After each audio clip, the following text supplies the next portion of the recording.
فروردین. امروز نوری از عطارد در خانه سوم تو میتابد.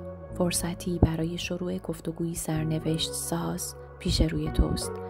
رازها ممکن است فاش شوند، پس با ذهنی باز به آنها گوش کن. اگر احساس آشفتگی میکنی، نشانه است برای تغییر مسیر. آیا آماده هستی برای یک جهش؟ جسارت داشته باش. اردیبهشت. ماه در تقابل با ونوس تو را به تأمل در ارزش‌هایت وامی دارد. شاید مالی یا احساسی. چیزی که امروز از دست می‌دهی راهی برای چیزی بهتر باز می‌کند. مراقب نشانه‌هایی باش که از طریق موسیقی یا رویاها به سراغت خواهند آمد. خرداد. خورشید در نشان توست. عطارد همچنان هدایای ذهنی برایت دارد، اما امروز بیشتر باید بشنوی تا بگویی. کسی در اطرافت پیامی دارد که در قالب شوخی یا حرفی ساده بیانش می کند. دقت کن، آن پیام کلید مسیری تازه است. تیر. نشانه هایی از یک چرخه قدیمی که رو به پایان است در زندگیت دیده می شود. شاید شخصی از گذشته بازگردد یا تصمیمی که مدتها به تأخیر افتاده بالاخره گرفته شود. شب بهترین زمان برای نوشتن خواسته هاست. نور ماه تو را یاری خواهد داد. مرداد. انرژی های پنهان امروز بیدار می شوند. فرصتی برای رهبری یا الهام بخشی پیش خواهد آمد. اما تنها زمانی که نیتت پاک باشد این قدرت فعال خواهد شد. مراقب وسوسه های لحظه‌ای باش، به ویژه از سوی کسانی که ظاهری فریبنده دارند. شهریور. بین دو مسیر گیر افتادگی. ستارگان نشان می‌دهند امروز زمان تحلیل نیست، بلکه باید به شهودت اعتماد کنی.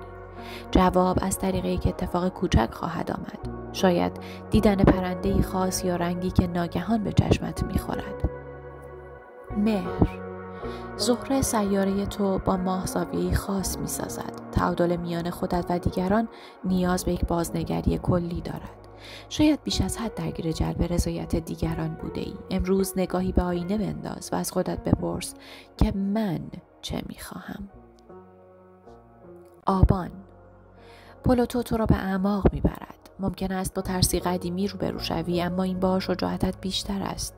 امروز روزی است برای رها کردن رابطه، خاطره یا یک باور قدیمی. هرچه میگذرد سبکتر خواهی شد. تولد دوباره. آذر. سفرهای ذهنی امروزت عمیق‌تر از همیشه هستند. کتابی، جمله‌ای یا حتی تصادفی ساده می‌تواند جرقه الهامی بزرگ برای تو باشد. اگر اهل نوشتن هستی، قلم به دست بگیر. امروز توانایی دیدن آینده در تو بیدار شده است. دی. سیارات تو را دعوت می‌کنند تا مرزهایت را بازبینی کنی. شاید لازم باشد نه بگویی یا محدودیتی تازه تعریف کنی. فرصت یک تصمیم کاری یا مالی مطرح است، اما نباید عجله کنی. نشانه ای از سوی یک فرد مسن یا با تجربه راهگشا خواهد بود. بهمن. ذهن تو در حال دریافت انرژی هایی نوست. ایده‌ای عجیب یا پیشنهادی غیر منتظره ممکن است ابتدا ناپایدار به نظر بیاید، اما آینده روشنی در آن نهفته است. به شهودت اعتماد کن، حتی اگر بقیه درکت نکنند. اسفند. امروز مرز میان رویا و واقعیت محو می شود. موسیقی، صدای آب یا یک خاطره تو را به سفری درونی می برد. اگر چیزی از دست می دهی، به جای ترس از خودت بپرس چه چیزی در حال خلق شدن است. پاسخ را در آینه چشمان کسی خواهی دید و به ادراک می رسی.